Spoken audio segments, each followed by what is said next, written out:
सारे क्षेत्रों की उन्नति का फल है दुख रहित मन हो जाना, सुखी रहना, संतुष्ट रहना। और सभी दिशाओं की उन्नति में है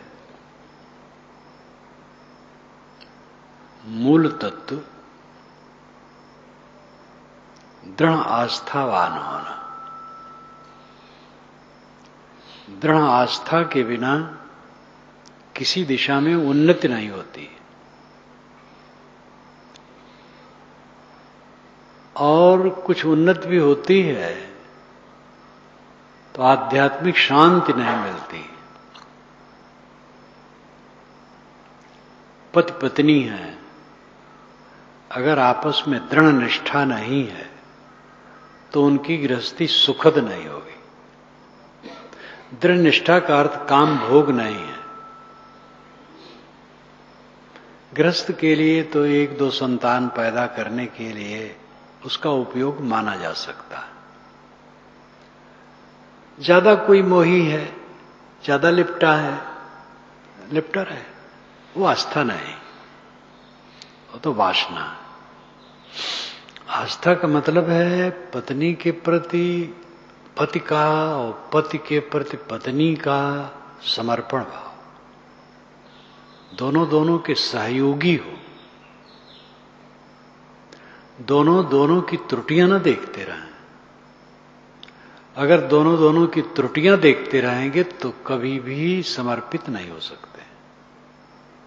पिता पुत्र, भाई भाई, गुरु शिष्य, पार्टनर, व्यापार में पार्टनरशिप होता है, हिस्सेदारी होती है।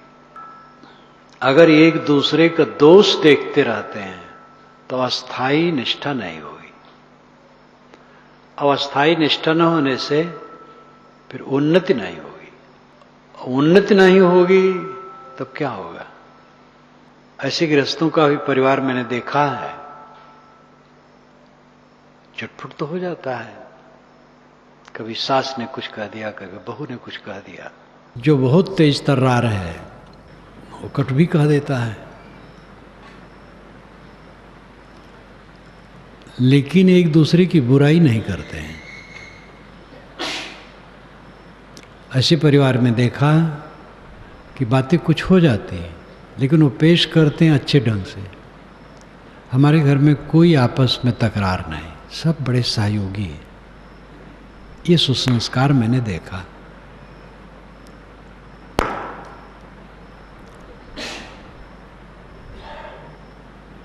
जहां का संबंध बिल्कुल खराब लगे वो तो छोड़ देना बुरा नहीं। कहीं का भी पति पत्नी में बहुत खराब हो जाए, इसीलिए भारतवर्ष में तलाक का प्रबंध रखा गया जब भारत आजाद हुआ। तलाक अच्छी चीज नहीं है, लेकिन ऐसा विकल्प रखा गया। कहीं भी संबंध अत्यंत खराब है, दुख ही दुख है, उस संबंध किस काम का? लेकिन बाकी संबंध तो असूया भाव रहित, दोष दृष्टि भाव रहित रहने से तो मीठा निपटेगा। दोष देखा जाएगा तो फिर आपस में मधुरता नहीं आएगी। सूक्ष्म असूया, गुणों में दोष खोजना। हाँ, ज्ञानी तो हैं, त्यागी भी हैं, लेकिन ये त्रुटि है। ये असूया दोष, असूया बुद्धि होना, ये रहेगा तो भी मधुरता नहीं आएगी। स्वभाव का अंतर होता है, रुचियों का अंतर होता है। एक दूसरे की बात पूरा सब समझे बड़ा मुश्किल है और उसमें सहना पड़ता है। लेकिन मूल में समर्पण भाव है, आस्था है, तो गड़बड़ नहीं होगा। आस्था की कमी कहीं भी विषाक्त वातावरण पैदा करती है और तकलीफ देती है। जीवन खराब होता है। संबंध कट होता है और पतन होता है। रेशम की टाई एक नाटक डॉक्टर राम कुमार वर्मा का मैंने पढ़ा है, बहुत बढ़िया, बहुत बढ़िया। पति जरा रजोगुड़ी है, दुकान पर जाते हैं, टाई खरीदते हैं तो टाई तो पतली होती है और एक या दो टाई सटी है उसमें रख लेते हैं, दुकानदार नहीं जान पाता है। पत्नी भी साथ में है, जब इधर आते हैं तो पता चलता है। पत्नी ने कहा है ठीक नहीं किया आप। कहे नहीं, अरे पूंजीपति हैं सब, इनसे ऐसा कर लेना बुरा नहीं। इसमें मार्क्सवाद कोई मजाक उड़ाते हैं कि मार्क्सवादी लोग आजकल फैशन में बहुत ऐसा कहा करते हैं। एक कपड़ा बेचने वाली आई है, उसमें से एक रख लेते हैं और उनकी पत्नी इतनी सावधानी से उसको निभाती है। जो कपड़ा बेचने वाली आई, कहीं मेरी एक साड़ी गुम गई, कहे आपकी साड़ी रखी है, आप भूल गई थी, असावधानी हो गई थी, मैं पहले से रखी थी आपको देने के लिए। पति की उसने रक्षा की है। पति का स्वभाव ठीक नहीं है, लेकिन पत्नी उसको संभालती है, उनको समझाती है, उनको मीठे शब्दों में समझाती है और बाहर सुरक्षा करती है, इज्जत बचाती है। एक पुरानी घटना है, 45-50 बरस हो गए होंगे। फैजाबाद के अकवारा गांव में एक ब्राह्मण देवता, यहाँ मैं पूरी छान रहा था, मैं रसोइया था, भंडारी, संत समाज था, गुरु जी थे, सब पूरा पड़ाव पड़ा था। घी कढ़ाई में भरी, मैं पूरी छान रहा था। तो बूढ़ा जो थी घर की, वह पारंपरिक ब्राह्मण गुरु से दीक्षित थी और बेटे बहू हमारे गुरु जी से दीक्षित थे। वो लोग ब्राह्मण कहे जाने वाले परिवार के थे। मैं पूरी छान रहा था, बहुत दूर से बैठी देख रही थी। उसने कहा देखो मेरे गुरु हैं, पूरी छानते हैं सबका बराबर, सब पूरी छान के रख देते हैं और जब परोसते हैं वही पूरी सबको परोसते हैं। अब बूढ़ा के गुरु आते हैं तब पूरी जब छानेंगे तो अपने पूरी में छेद कर देंगे तो घी भर जाएगा, तो उसी पूरी को अपने डब्बे में रख लेंगे। हम लोगों के लिए सामान छान देंगे और अपने लिए घी भरी पूरी छानेंगे। तो बूढ़ा ने कहा हाँ, हमारे बाबा, हमारे गुरु बाबा बड़े घर के लड़के हैं, सदा खाते आए हैं तो खाते हैं। बड़ी हंसी हुई। अब मुझे ये उत्तर अच्छा लगा। अब थोड़ी थोड़ी बातों को लेकर के अगर तुम आलोचना करोगे तो श्रद्धा का मतलब क्या है? हाँ, अगर वह आपकी लड़की लेके भाग गए हों या आपके यहाँ से पैसा चुरा लिए हों तो छोड़ दो, ऐसा गुरु ठीक नहीं है। लेकिन उन्होंने अपनी पूरी में छेद कर दिया और घी भर लिया, बढ़िया बात तो नहीं है। लेकिन अब उसकी आलोचना करना, जो सास ने उत्तर दिया, देखो आज भी 50 वर्ष के लगभग हो गए, मुझे आज भी याद हो रहा है। मधुर उत्तर था और उचित उत्तर था, जिससे दोष का परिहार हो, लोग उस पर ध्यान न दें छोटी छोटी बातों पर। ये बात हर जगह है। कोई कड़ा बोल दिया, अरे भाई स्वभाव बस बोल दी, मन उनका ठीक है, ये दोष का परिहार करो। आदमी स्वयं सोचेगा कि हमें ऐसा नहीं बोलना चाहिए। अब पीछे पड़ जाओ सब, तो ठीक नहीं। ऐसे किसी भी बात में आस्था की बड़ी जरूरत है। आस्था के बिना कोई संबंध मधुर नहीं हो सकता, और संबंध मधुर हुए बिना उन्नति नहीं हो सकती है। अब बाहरी उन्नति की भी जरूरत है, आध्यात्मिक उन्नति की भी जरूरत है। किसान हैं, आपस में आस्था नहीं है, भाई भाई में, पिता पुत्र में। तो खेत में कौन गया कौन नहीं गया, हल वाहक हल लेके गया, आज तक तो ट्रैक्टर है, जो भी हो, जो पूछे हरवाहा कहाँ, बीज बूढ़ गए तिनके तहाँ। जो घर का मालिक पूछता है हलवाहक कहाँ है, तो घाक कब कहते हैं उनका बीज मानो हाथ डूब गया।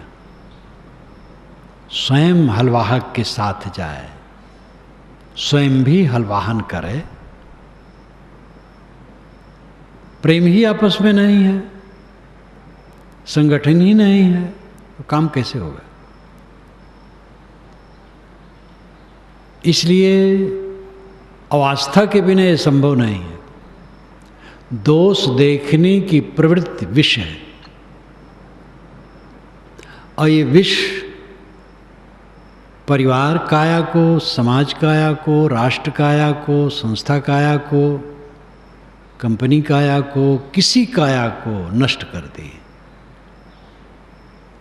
दोष देखने की प्रवृत्ति बढ़ेगी, परिवार खराब हो जाएगा। एक दूसरे के दोष देखने, महाराज कृष्ण के परिवार में क्या हुआ था, कलह क्यों बढ़ा था? एक दूसरे के दोष देखने में लग गए थे, और देखते देखते जो दशा हुई, पूरे परिवार का विनाश हुआ। कौरव पांडवों में यही हुआ।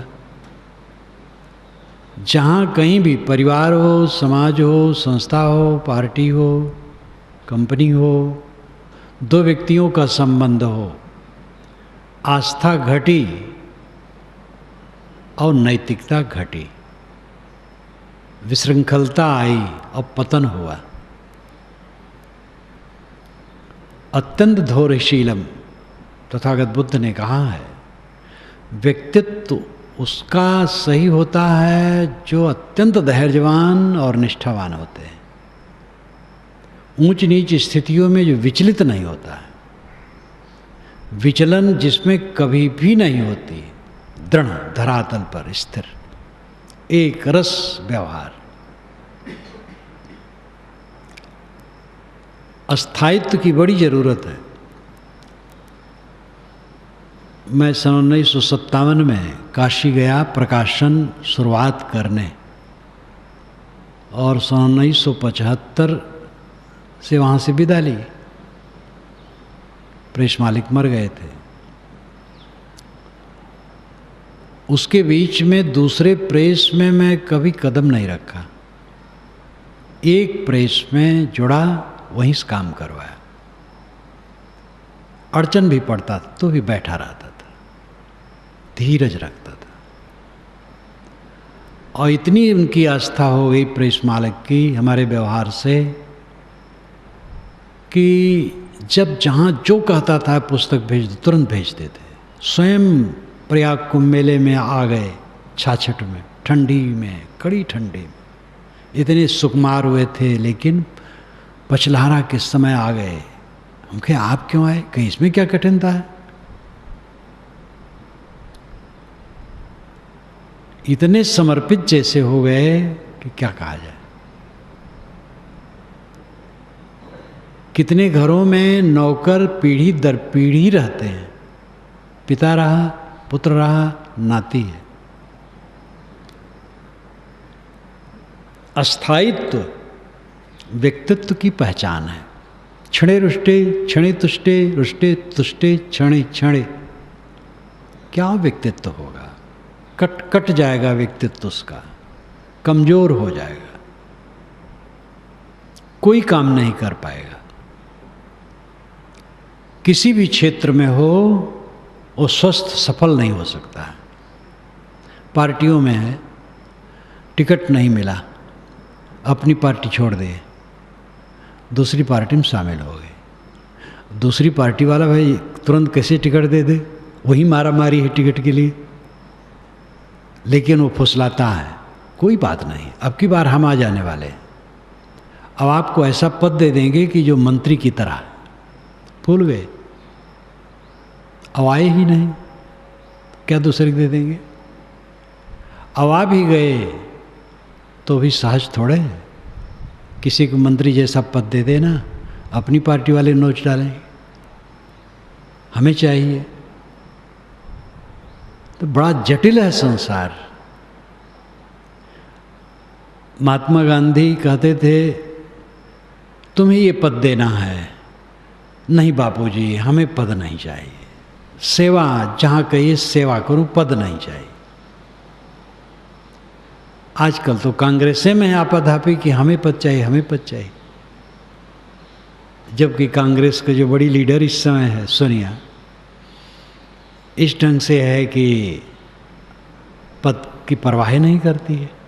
लेकिन पीछे वाले कहाँ सोच पाते हैं। अटल जी जैसे बढ़िया नेता कहाँ उनके साथ वाले समझ पाते हैं। समझेंगे तब तो चल पाएंगे, और समझने के साथ त्याग करने की जरूरत पड़ती है।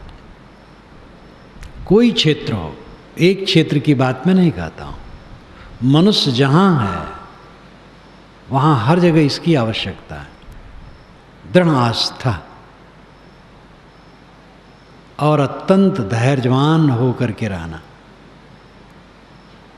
डिगना नहीं। सुख दुख ऊंच नीच स्थितियां आवें, संपत्ति विपत्ति, सब में धैर्यवान अडिग, तब वो उन्नति कर सकता है।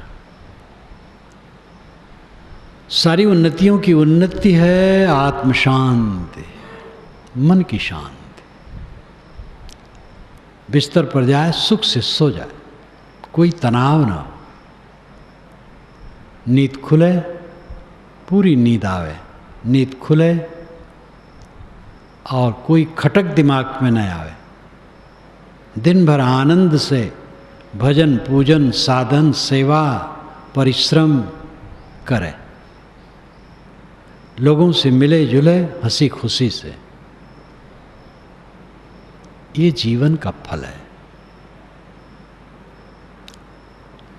जीवन में कलह है, वैर है, तनाव है, घृणा है, ईर्ष्या है,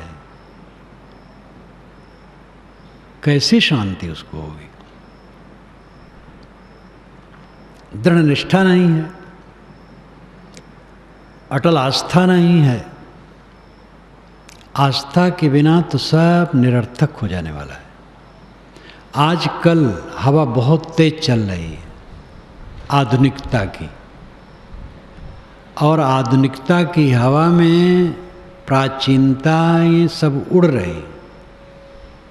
प्राचीनता में त्रुटियां भी हैं और अच्छाइयाँ भी हैं, लेकिन त्रुटियों के साथ अच्छाइयों को भी उड़ा रहे हैं। आज की युवा पीढ़ी का एक वर्ग है, वो पता नहीं कहाँ जाएगा। किसी महापुरुष में श्रद्धा नहीं, किसी शास्त्र में श्रद्धा नहीं।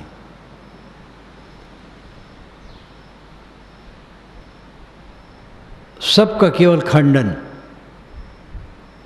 सबका तिरस्कार। आस्था के बिना जीवन नष्ट हो जाएगा। पूर्वजों ने हमें जो बल दिया है, शक्ति दी है, उसी के आधार पर हम आगे बढ़ सकते हैं। उसमें जो त्रुटियां हों उसको शोधना चाहिए, दूर कर देना चाहिए। हमारे पूर्वजों ने कहाँ तक पहुंचा दिया है, जहाँ तक पहुंचा दिया है उनका उपकार है। त्रुटियां कहीं कहीं हैं, शोध लें। परंपरा ही उच्छिन्न करके हम जी पाएंगे।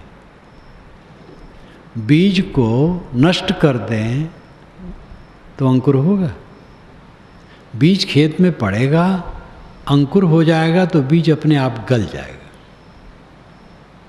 वस्तुतः निस्सार रहा वो गल गया, सार ऊपर आ गया, शुद्ध रूप। प्रतिषेध का प्रतिषेध है,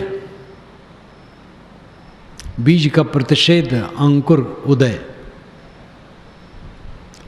और पौधा हुआ अंकुर का प्रतिषेध हो गया, पेड़ हुआ पौधा का प्रतिषेध हो गया, फल फूल आए पेड़ का प्रतिषेध हो गया, पुत्र हुआ पिता का प्रतिषेध हो गया। पिता को मार करके नहीं, पुत्र आगे बढ़ गया। किसके बल पर बढ़ गया? पिता के बल पर। पिता बूढ़ा हो गया, तो मार डालने लायक है वो।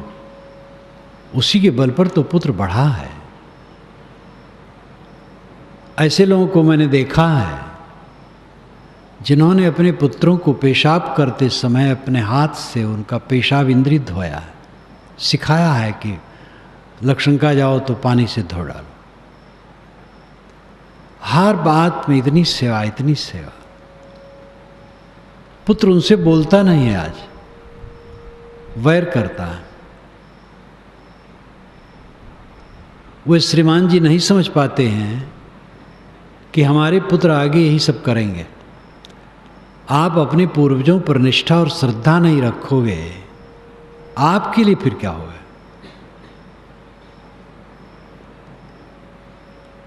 परंपरा की सब बातें सब समय उपयुक्त नहीं होती, इसलिए वो संशोधनी होती है। लेकिन परंपरा का तिरस्कार करके कल्याण नहीं हो सकता है। मुझे इस पर याद आती है, छिंदवाड़ा के शहर में मेरा कार्यक्रम होता है, एक संस्थान के प्रांगण में। तो वहाँ के पंडित पुरोहित एक हैं, प्रौढ़ हैं, विद्वान भी हैं, पुरोहित भी हैं, सब कथा वार्ता करते हैं। और जब मैं जाता हूँ रहते हैं तो वही संचालन करते हैं। एक कुर्सी पर वो अलग बैठ जाते हैं, वही संचालन करते हैं। मैं मंच पर रहता हूँ तो उन्होंने मेरे विषय में कुछ कहा और कहा, अब साहब जी का परंपरा विरोधी विचार सुनिए। तो मैंने कहा भाई मैं परंपरा विरोधी नहीं हूँ। फिर विस्तार से मैंने कहा अगर मैं परंपरा विरोधी हूँ तो भाषा मुझे स्वयं बनाना चाहिए, इस भाषा में नहीं बोलना चाहिए। जो मुझे भाषा प्राप्त है परंपरा से प्राप्त है। अब मैं स्वयं बनाऊँ तो बना नहीं पाऊँगा, बना ले जाऊँ कौन समझ पाएगा। मैं ट्रेन पर आया हूँ, परंपरा प्राप्त ट्रेन पर। खूब कहा, सब खूब हंसे। हाँ, परंपरा में कुछ ऐसी बातें होती हैं जो अपने आप छूट जाती हैं और कुछ छोड़ दी जाती हैं, उसकी ज़रूरत है। परंपरा का वो तिरस्कार नहीं है, शोधन है। शरीर में ही फोड़ा हो जाता है तो चीर दिया जाता है, मल निकाल दिया जाता है। इसलिए संशोधन ठीक है, सब में तनाव रहित होना चाहिए। आदर पूर्वक अपने पूर्वजों का आदर करते हुए संशोधन करना। आस्था की स्थिरता व्यक्तित्व की ऊंची पहचान है।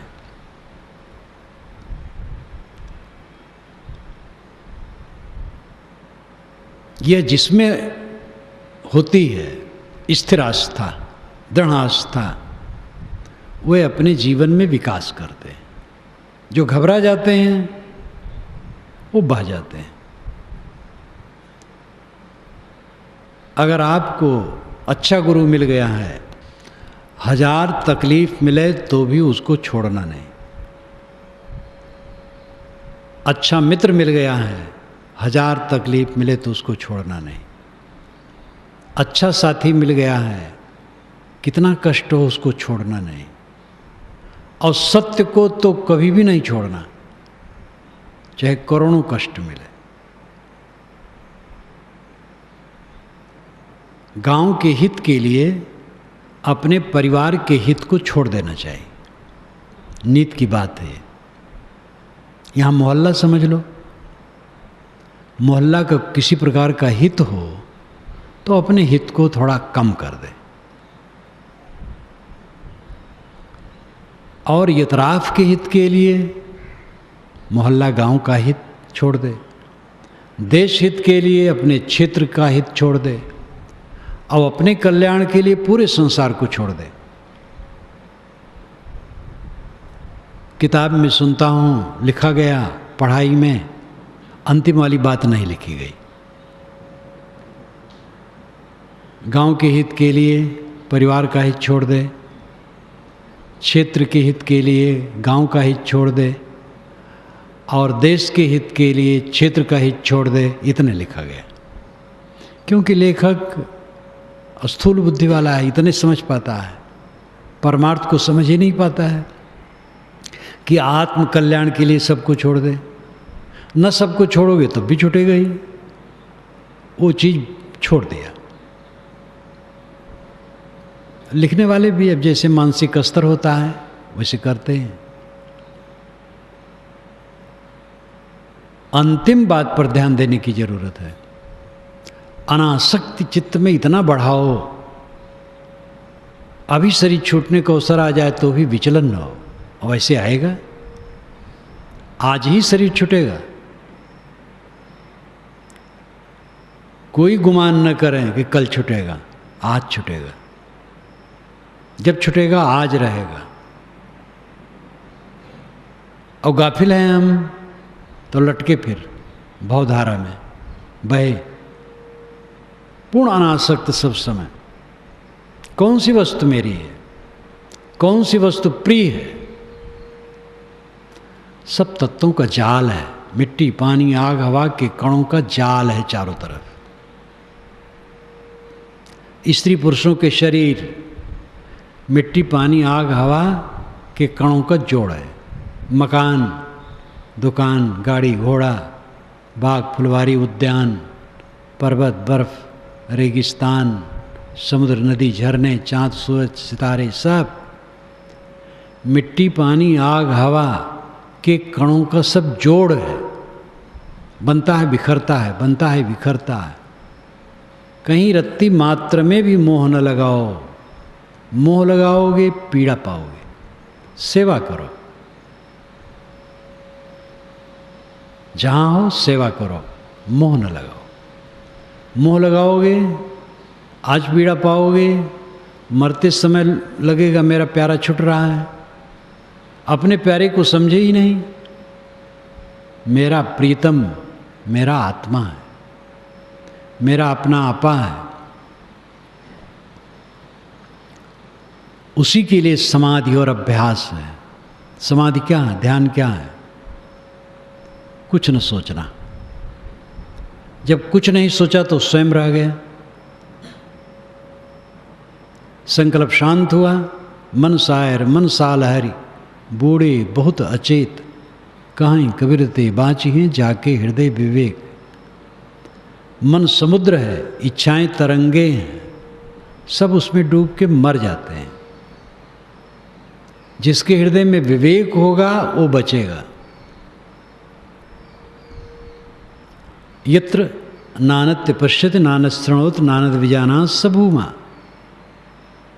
यत्र जहाँ पर जिस स्थिति में ना अन्यत पश्यत दूसरे को नहीं देखता, ना अन्यत शृणोत दूसरे को नहीं सुनता, ना अन्यत विजानाति दूसरे को नहीं जानता, स भूमा वो भूमा है, वो परमानंद पद है।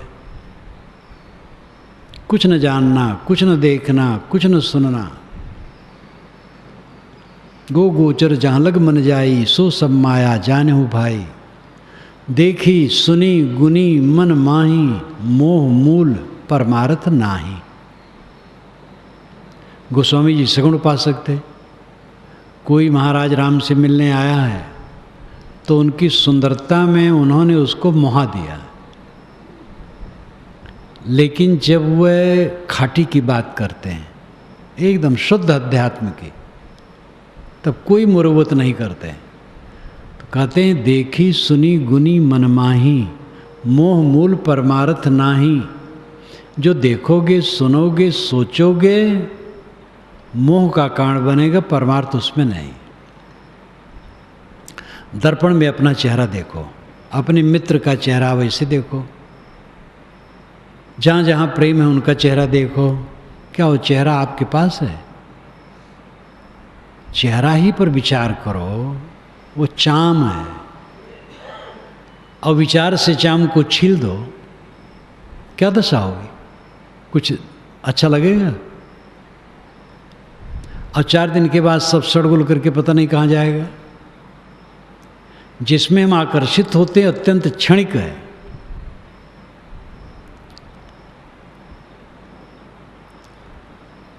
इसलिए अनासक्ति का प्रयोग कस के करना चाहिए।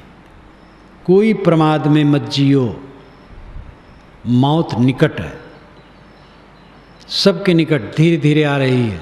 धीरे धीरे कहो चाहे जोरे जोरे कहो, दोनों रूप से कह सकते हो। ज्यों कोरी रेजा बुने नीरा आवे छोर, ऐसा लेखा काल का दौर सके तो दौर।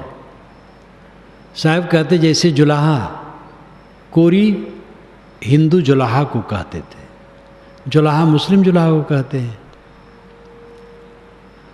जो कोरी रेजा बिने, जैसे जुलाहा थान बुनता है तो भरनी का एक एक सूत दोनों तरफ से डालते डालते सूत कितना पतला होता है, लेकिन डालते डालते बराबर थान पूरा हो जाता है।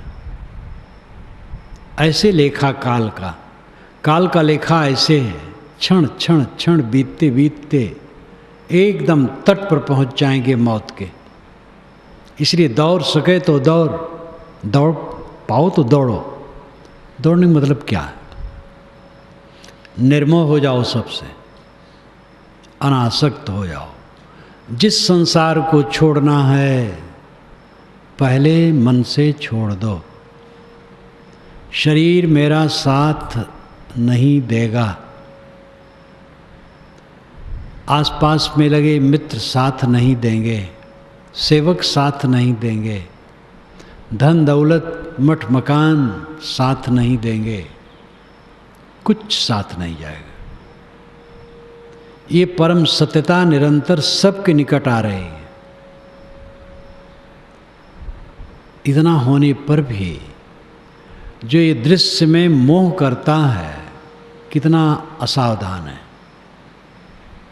ये असावधानी सबकी है। इस असावधानी को खूब कस के काटने से कृतार्थ अवस्था आएगी। इसी जीवन में पूर्ण कृतार्थ हो जाना चाहिए। अपने को देखना चाहिए। साधक अपने को देखे। जो साधक अंतर्मुख होगा वो देखेगा, और देखेगा तो उसके अंदर से कुचाल नहीं होगी, उसको तो फुर्सत ही नहीं होगी व्यर्थ बात करना, कटु कहना, किसी के लिए दुर्भावना रखना, कलह करना, राग द्वेष करना, तो संभावना ही नहीं। दूध मथने पर मक्खन निकलता है, उसमें कंकर नहीं होता। मक्खन सरीखा स्वभाव है उनका, कहा जाता है, क्योंकि मक्खन में कंकर नहीं होता। जब आदमी कल्याणार्थी होगा और हकीकत को समझेगा कि हकीकत क्या है, मेरे साथ कुछ भी नहीं है, शरीर रहते रहते कुछ नहीं है, दिखावा है।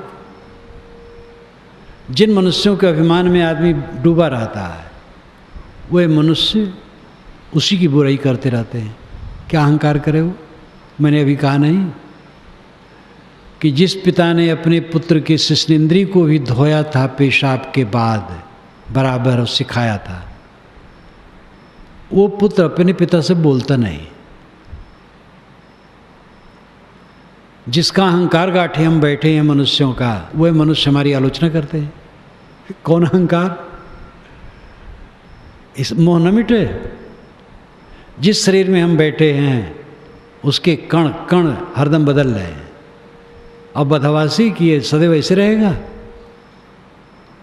जिस पद पर हम बैठे हैं वो पद खारिज हो जाने वाला है। किस चीज का गुमान है? कौन सा संबंध स्थिर है? संबंध स्थिर होता ही नहीं। इकाई स्थिर होती है, कैवल्य स्थिर होता है, अद्वैत स्थिर होता है, असंगत्व स्थिर होता है। वह मेरा अपना अस्तित्व है। अपने अस्तित्व बोध में जियो। साधकों को चाहिए सेवा से जितनी फुर्सत पावें खूब अध्ययन करें, ध्यान करें, चिंतन करें, मन को धुनें, अनासक्ति का अभ्यास करें, निर्मोहता का अभ्यास करें, उत्कट वैराग्य पैदा करें चित्त में। सारे मन के कुसंस्कारों को धुन डालें और इसी जीवन में कैवल्य की प्राप्ति करें, अद्वैत स्थिति की प्राप्ति, असंगत्व की प्राप्ति, साथ समाधि की प्राप्ति। तो मैंने आपसे कहा कि आस्था के बिना जीवन बेकार है।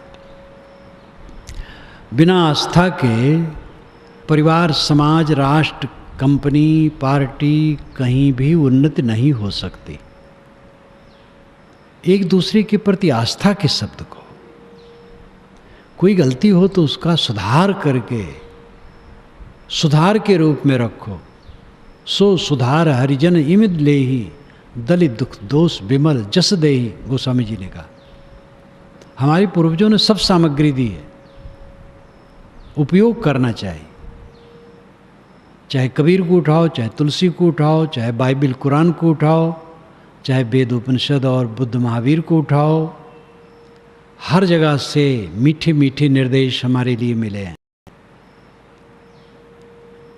आसपास में बिखरे हुए सज्जन लोग हैं, गृहस्थ, साधु, अच्छे अच्छे विचार के लोग हैं। गृहस्थों में भी अच्छे अच्छे हैं, साधु में तो होने चाहिए अच्छे। जगह जगह हीरे मोती हैं, वहाँ से हम निर्देश लें और स्वयं विवेक से देखें, समझें, दृढ़ आस्थावान बने, निष्ठावान बने, धैर्यवान बने, अपने में स्थायित्व लाएं। तब हमारा व्यक्तित्व उज्जवल होगा, शांति होगी। जो पार्टियां बदलते हैं नेता, दो कौड़ी के हो जाते हैं, किसी को निष्ठा उनके प्रति नहीं रह जाती है। इसी प्रकार जहाँ जिसमें है इस प्रकार क्षणिकता, अदलाव बदलाव, वो जीवन से महरूम हो जाते हैं। बाहर की व्यवस्था सुंदर होगी दृढ़ आस्था से, और अंदर में गहरी शांति मिलेगी दृढ़ आस्था से। एक रस जहाँ शुद्ध जगह समझ में आवे, लग जाए और कभी भी उसको न छोड़े। मैंने उदाहरण दिया था, काशी में जब तक काम करवाया सन 1975 से 57 से 75 तक एक जगह काम करवाया। कहीं भी मैं कुछ करवाया उसमें मेरी निष्ठा सदैव एक रस रही, हर काम में एक रस रही। और उसका परिणाम हुआ कि मैं कुछ समाज की सेवा कर सका। और मेरे लिए, अपने लिए जो खास काम है वह काम मेरा हुआ है और रहेगा। ये मैं अपने अनुभव की बात करता हूँ। अनुभव की बात इसलिए कह देता हूँ कि जिससे जो इसमें साधक हैं वो ये समझ सके कि ऐसा किया जा सकता है। एक दिन जो मैं 1 घंटा बोला था, प्रायः मैं अपने अनुभव की बातें बताई थी, अपनी घटनाओं की बातें बताई थी, तो उसमें कोई आत्म प्रशंसा की इच्छा नहीं थी। बात ये थी कि लोग समझें कि कर सकते हैं हम, केवल कहानी नहीं है, किताब नहीं है, आपका जीवन सबसे बड़ा किताब है। आप कर सकते हो। दृढ़ आस्था, परस्पर में निष्ठा, कोमल बर्ताव, एक दूसरे के प्रति आदर, ये दृढ़ आस्था से ही निकल करके आएंगे और उसमें लौकिक पारलौकिक सब प्रकार का हित होगा।